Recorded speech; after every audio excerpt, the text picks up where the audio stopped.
Assalamualaikum warahmatullahi wabarakatuh. Mari kita mulai pelajaran kita ini dengan membaca basmalah. Bismillahirrahmanirrahim. Pelajaran kita hari ini adalah Tarikh Islam yang berjudul Khulafaur Rasyidin pada masa Abu Bakar As-Siddiq yang berkuasa tahun 11 sampai 13 Hijriah atau 632 sampai 634 Masehi. Pertama, bagaimana proses pengangkatan Khalifah Abu Bakar?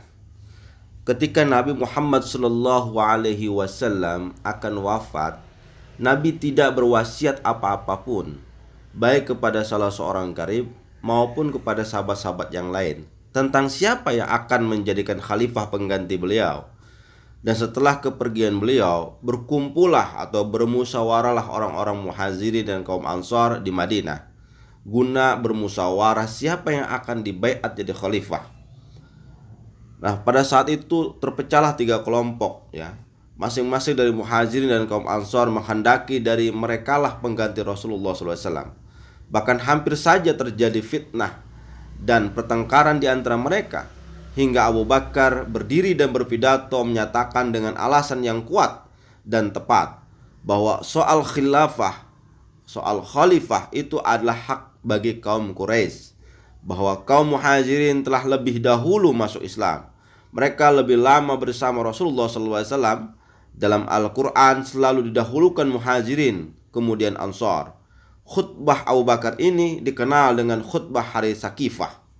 Setelah khutbah ini, umat Islam serta merta membaiat Abu Bakar, didahului oleh Umar bin Khattab, kemudian diikuti oleh para sahabat yang lain. Kepemimpinan dan tindakan Abu Bakar. Yang pertama, Sayyidina Abu Bakar Siddiq memerangi yang tidak menunaikan zakat atau mani'uz zakat. Ketika Abu Bakar diangkat dan dibaiat menjadi khalifah pertama, suku-suku pada saat itu sudah tidak lagi tunduk di bawah pimpinan pusat sesudah Nabi Muhammad SAW wafat. Mereka berpendapat bahwa suku Quraisy memimpin Arab telah usai, dan sebagian lagi ragu akan kebenaran Islam. Banyak dari mereka yang murtad, apalagi sebagian besar bangsa Arab ketika itu baru saja memeluk agama Islam. Bahkan banyak dari mereka yang tidak mau takluk lagi di bawah kepemimpinan Abu Bakar.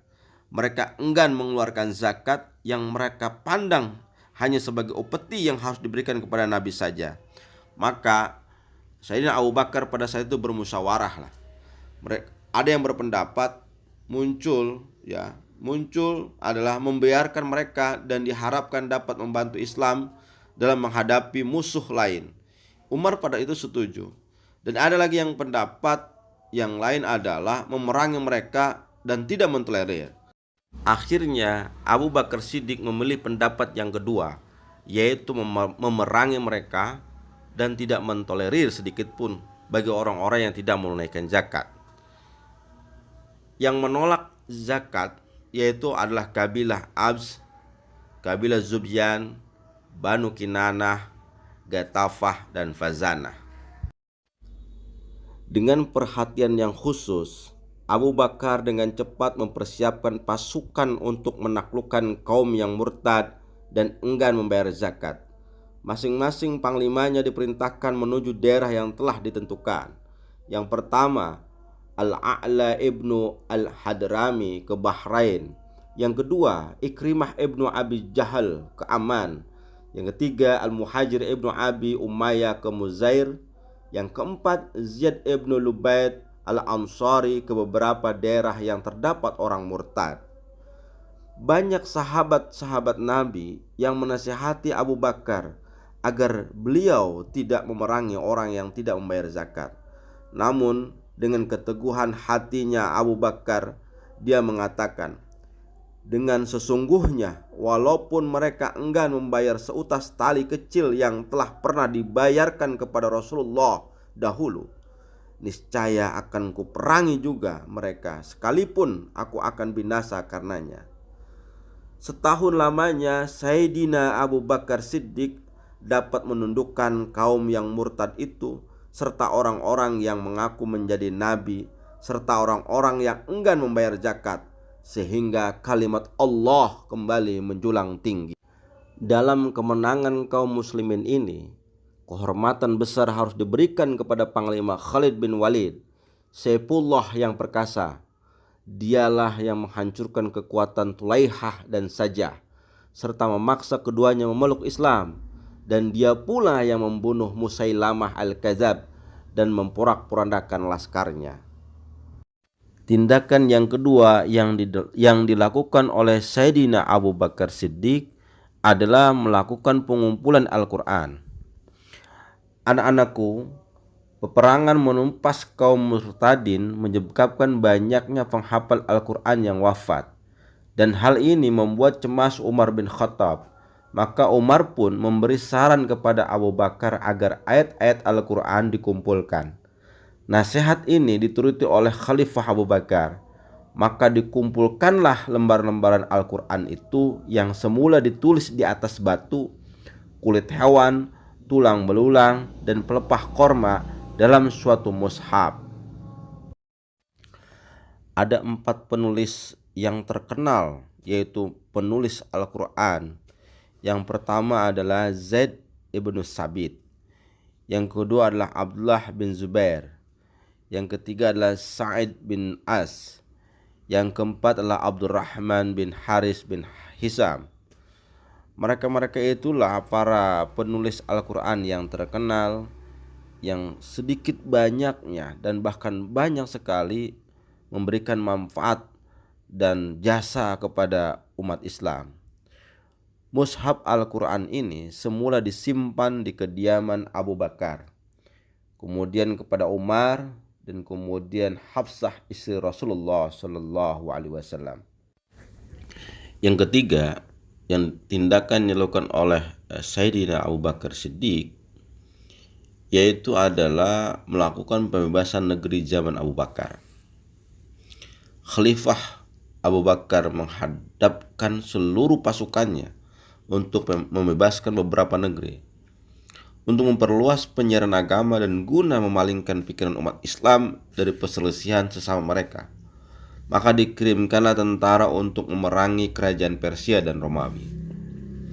Sesungguhnya bagi bangsa Arab, peperangan itu adalah jalan raya yang terbentang luas untuk mencari kemegahan dengan kemenangan yang berturut-turut, dan mencari harta rampasan perang, dan menjadi medan untuk berjihad mengharapkan keridhaan Allah Subhanahu wa taala.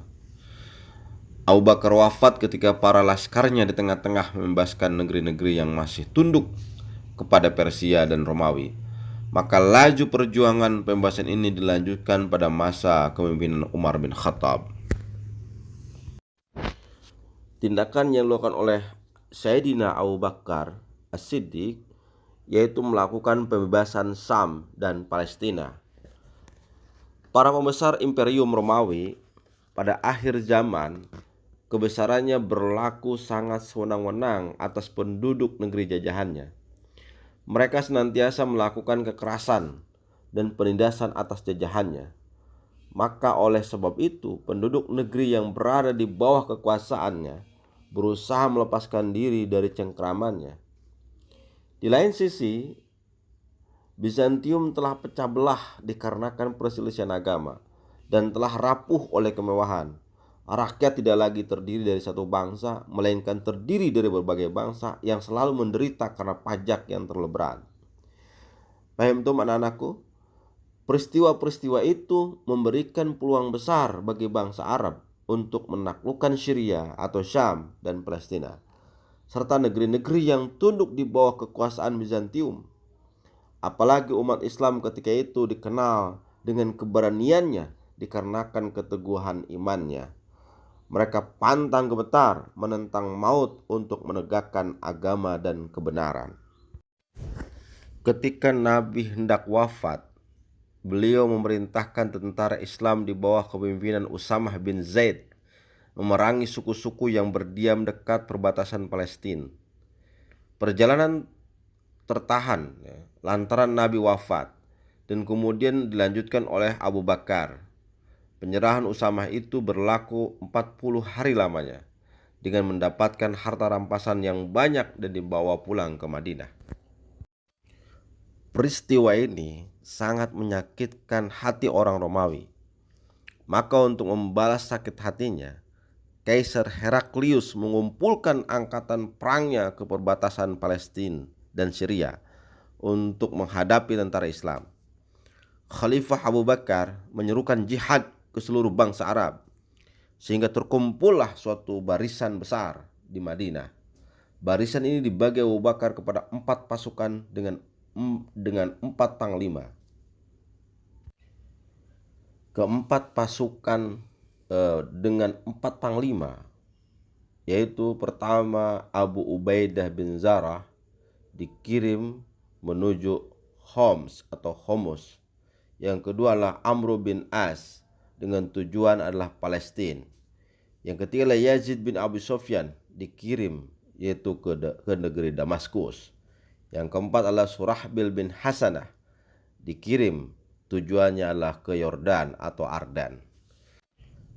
Sayyidina Abu Bakar memerintahkan kepada panglima yang 4 itu agar mereka saling membantu, dan sebagai panglima besarnya ditetapkan Abu Ubaidah.